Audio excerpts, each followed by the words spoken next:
स्वागत है आप सभी का ऑनलाइन क्लासेज में। उम्मीद है विद्यार्थियों आप और आपका परिवार बहुत अच्छा होगा, ठीक होगा। आज हमारा जो 72 वीडियो है उसमें हम रुधिर के यानी कि रक्त के फंक्शन के बारे में चर्चा करेंगे कि खून का जो काम है हमारे शरीर के अंदर वो क्या क्या होता है। क्योंकि विद्यार्थियों मैंने आपको इससे पहली वीडियो में अच्छी प्रकार से रुधिर की स्ट्रक्चर को समझा दिया है, ठीक है ना, कि रुधिर के अंदर प्लाज्मा कितने परसेंट होता है, कैसे कैसे, ठीक है, इसके अंदर के जो पार्ट हैं वो होते हैं। और ऐसे ही कणिकाओं के बारे में आपने पूरी तरह से इसको सीख लिया है। ऐसे स्टूडेंट्स जो वीडियो को पूरा नहीं देखते हैं, कृपया वे वीडियो को पूरा देखा करें, तभी आपके कोई भी कॉन्सेप्ट जो है वो क्लियर होगा, अन्यथा वो आपकी समझ में नहीं आने वाला है। चाहे आप उसमें कितने एक्सपर्ट हो, जब तक आप उसको पूरी तरह नहीं सीखोगे तो भैया वो आपके माइंड में, ठीक है ना, इकट्ठा नहीं होने वाला है। ठीक है, तो आप वीडियो को लास्ट तक जरूर देखा करें ताकि टॉपिक को अच्छी प्रकार समझ पाओ। ठीक है, आज की वीडियो में हम रुधिर के फंक्शन की बात कर रहे हैं चूंकि, तो इसमें क्या होगा बच्चों, सबसे पहले हम अपने आज के टॉपिक को छोटे छोटे खंडों के रूप में डिवाइड करके पढ़ेंगे।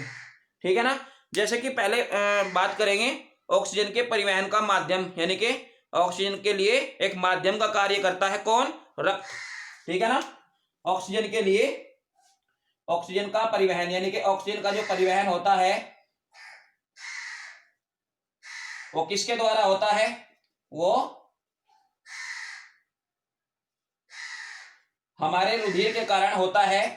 ठीक है, यानी कि जब हम सांस लेते हैं तो ऑक्सीजन, ठीक है, आरबीसी कणिकाओं में उपस्थित, यानी कि जो हमारा आरबीसी है इसके बारे में आप पढ़ चुके हो, ठीक है ना, लाल रुधिर कणिकाएं, इनमें जो हीमोग्लोबिन होता है ना, यानी कि इसके अंदर जो हीमोग्लोबिन होता है, हीमोग्लोबिन, अब ये हीमोग्लोबिन हमारी श्वसन क्रिया के बाद यानी कि सांस लेने की क्रिया के बाद ये ऑक्सीजन को अपने साथ बांध लेता है। ठीक है, याद रखिए बात को कि जो लाल रुधिर कणिकाओं का हीमोग्लोबिन होता है ये अपने साथ ऑक्सीजन को बांध लेता है एक यौगिक के रूप में, एक कंपाउंड के रूप में, और इसको हम क्या देते हैं, ऑक्सी हीमोग्लोबिन, ऑक्सी हीमोग्लोबिन।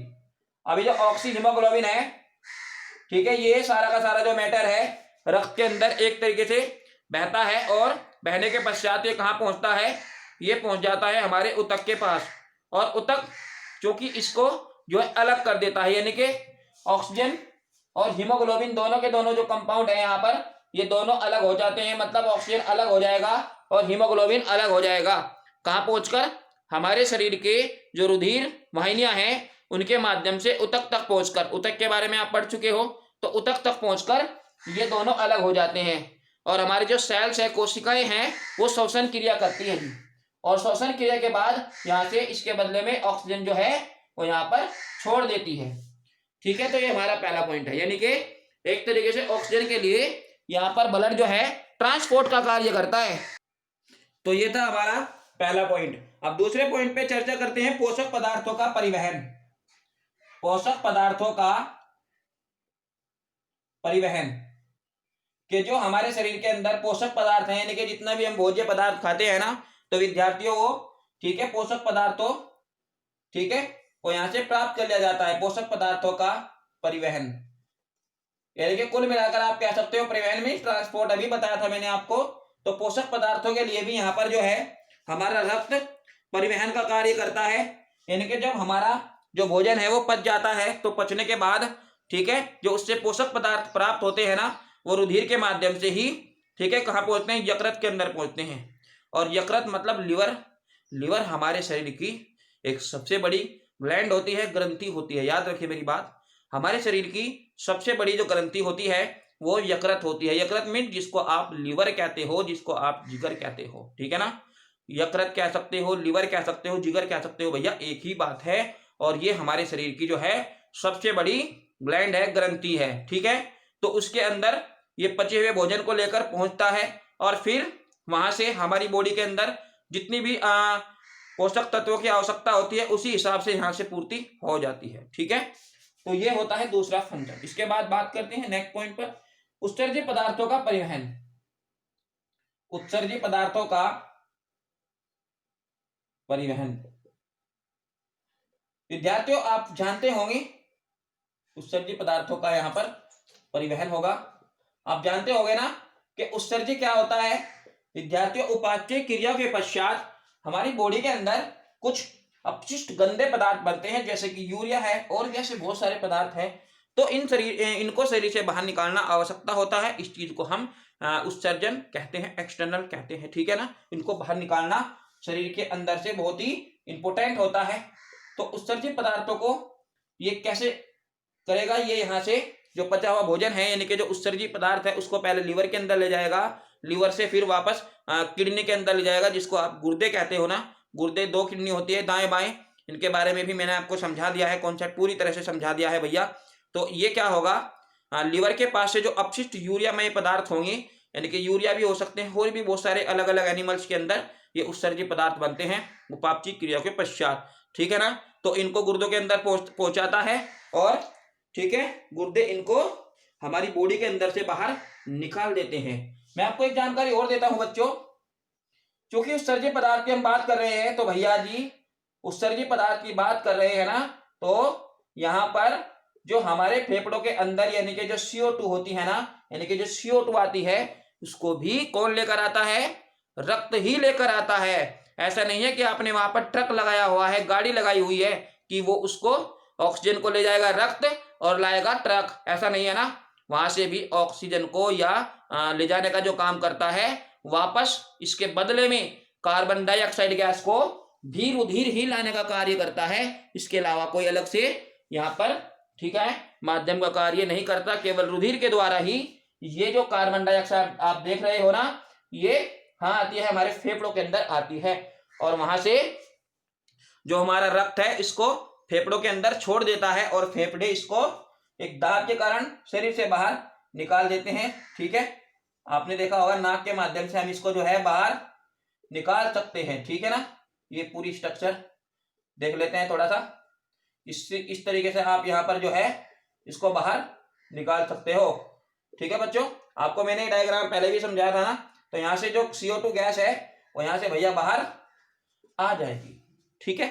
समझ में आ गया होगा ये टॉपिक, ठीक है। नेक्स्ट टॉपिक पर चर्चा करते हैं। इसके बाद बच्चों शारीरिक टेम्परेचर का नियमन, यानी कि जो हमारी बॉडी का शरीर का ताप नियंत्रण, कंट्रोल, यानी कि भैया जो हमारी बॉडी का जो पूरा का पूरा टेम्परेचर होता है, पूरा का पूरा ताप होता है, वो कहीं ना कहीं हमारे रक्त के द्वारा ही कंट्रोल होता है।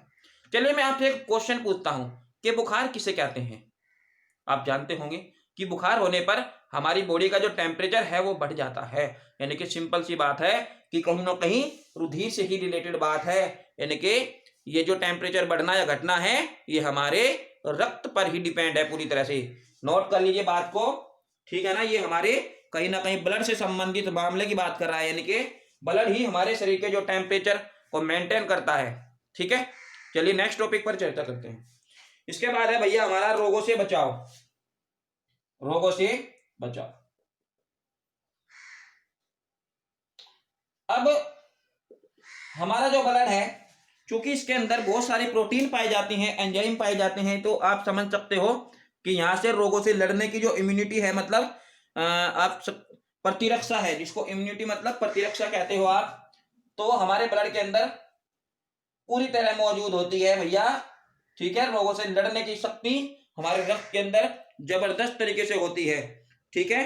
तो इसमें क्या होता है, दरअसल जब हमारी बॉडी पर शरीर के अंदर या किसी भी फंक्शन को वायरस या फिर बैक्टीरिया या कोई अन्य कीटाणु, कह सकते हो आप, चोट ही लग जाती है, तो ये बैक्टीरिया या विषाणु, कीटाणु, जीवाणु, फंजाई, इस तरह की चीजें जो है ना हमारी बॉडी के अंदर एंट्री करने का प्रयत्न करती है। और आपको पता भी होगा अगर कहीं चोट लगती है तो वहां पर ब्लड जो है एक थक्के के रूप में, एक जमाव के रूप में जो है जमने लगता है, ठीक है। और एक मजे की बात हो रही है ना विद्यार्थियों कि यहाँ पर जो मवाद है, मवाद, क्योंकि मवाद जो होती है ना एक प्रोटीन ही है, तो मवाद वहां पर जिसको आप पस बोलते हो, पस क्या बोलते हो, जिसको पस बोलते हो, ठीक है ना। तो वहां पर पस बन जाता है, किसके कारण, रुधिर के कारण। और पस बनने के बाद जो बाहरी वातावरण है उससे वो धीरे धीरे जो है संक्रमण से रोकता है बाहर से रोगों को, यानी कि वायरस को, बैक्टीरिया को, फंजाई को, ठीक है। दोबारा से ये उस पर आघात ना करे, उस पर अपना आक्रमण ना करे, तो वहां से इसको जो है पस रोकने का काम करता है, ठीक है। और पस बनने के बाद जो है धीरे धीरे चोट जो है ठीक हो जाती है। इस प्रकार हमारी त्वचा को, ठीक है, जो रक्त है वो बचाने का काम करता है रोगों से। इसके बाद बात करेंगे रुधिर का थक्का बनना, यानी कि ब्लड क्लॉटिंग। ठीक है, सुना होगा नाम आपने पहले भी, रुधिर का थक्का। बच्चों थक्के का मतलब है जमना, यानी कि रुधिर का यहां पर जमना। प्यारे बच्चों, जब किसी शरीर से बहुत ज्यादा रक्त बहता है, मतलब दुर्घटना के टाइम हमारे शरीर के अंदर से रक्त बहने लगता है, तो वहां पर जो है अगर हमारा ब्लड जो है एकदम से ही प्रतिरक्षित है, मतलब रोगों से लड़ने की पावर हमारे ब्लड के अंदर मौजूद है, तो क्या होगा, तो धीरे धीरे भैया एक थक्का जम जाएगा। थक्का मतलब जो है रक्त जो है वो जम जाएगा। ठीक है, और पलिया इसमें बहुत महत्वपूर्ण योगदान निभाता है। और इसी के साथ बच्चों में बताता चलूं, WBC का भी इसमें विशेष योगदान होता है। WBC का भैया इसमें विशेष योगदान होता है, क्योंकि WBC जो है वो क्या करती है, वो कहीं ना कहीं विटामिन के की पूर्ति यहाँ पर करती है। और विटामिन के की मदद से ही जो हमारा घाव होता है ना, किसकी मदद से, विटामिन के, यानी कि जो के विटामिन की बात कर रहा हूं मैं यहाँ पर, इसी की मदद से ही वो घाव जो है पूरी तरह भर जाता है। और इस तरीके से धीरे धीरे धीरे धीरे जो पार्ट का, जो शरीर का जो पार्ट था वो जो क्षतिग्रस्त हो गया था, ठीक है, वो ठीक हो जाता है। तो ये मैंने आपको सभी फंक्शन जो है यहाँ पर रुधिर के समझा दिए हैं। ऑक्सीजन का परिवहन का काम करता है, पोषक का और उत्सर्जी पदार्थों का परिवहन, शरीर के टेम्परेचर को नियमित करता है, रोगों से हमें बचाता है, और भैया रुधिर का थक्का बनने में हमारी हेल्प करता है। ठीक है ना, तो ये खास खास पॉइंट्स मैंने आपको यहाँ पर क्लियर कर दिए हैं। लेकिन फिर भी आपको अगर कोई क्वेश्चन समझ में नहीं आता है तो आप मुझे कमेंट करके जरूर पूछ सकते हो। ठीक है, इसके बाद में बच्चों बात करता हूं रुधिर के थक्के से संबंधित एक स्टैंडर्ड चीज है जिसका नाम है भैया रुधिर स्कंदन। इसको आप अलग से ही नोट कर लीजिए, रुधिर स्कंदन। ठीक है ना, इसको बोलते हैं ब्लड क्लॉटिंग। Blood clotting. अब ये ब्लड क्लॉटिंग क्या होगा देखते हैं जरा। इसमें क्या होगा कि अगर चोट लग जाती है, ठीक है, तो चोट लगने से हमारे ऊतक से, यानी कि हमारे शरीर के पार्ट से बहुत ज्यादा रक्त बहने लगता है। ठीक है, बहुत ज्यादा रक्त बहने लगता है। ठीक है ना, विद्यार्थी जब रक्त बहने लगता है तो आदमी की हालत बहुत ज्यादा खराब होने लगती है। ठीक है ना, और ऑक्सीजन की भी पूर्ति नहीं होती है, जो ऊर्जामय पदार्थ है मतलब पोषक तत्व हैं उनकी भी पूर्ति नहीं होती है, जो हमारे शरीर की जो कोशिकाएं हैं वो डेड होने लगती है एक तरीके से। ठीक है, ये सभी चीजें, यानी कि जो रुधिर का थक्का बनाने की जो प्रक्रिया होती है ना, उसी को हम ब्लड क्लॉटिंग यानी कि रुधिर का थक्का कहते हैं। ठीक है विद्यार्थियों, हम इसके संबंधित एक टॉपिक और बता दें आपको कि अगर मनुष्य को बाहर से रुधिर दिया जाता है तो उसको हम रुधिर आदान कहते हैं। ठीक है, टॉपिक पर चर्चा करेंगे जब भी हमारा ये टॉपिक आ जाएगा कि मनुष्य को किस प्रकार का रुधिर वर्ग होता है। ठीक है, इसकी खोज किसने की। आज के लिए केवल इतना ही। थैंक्स।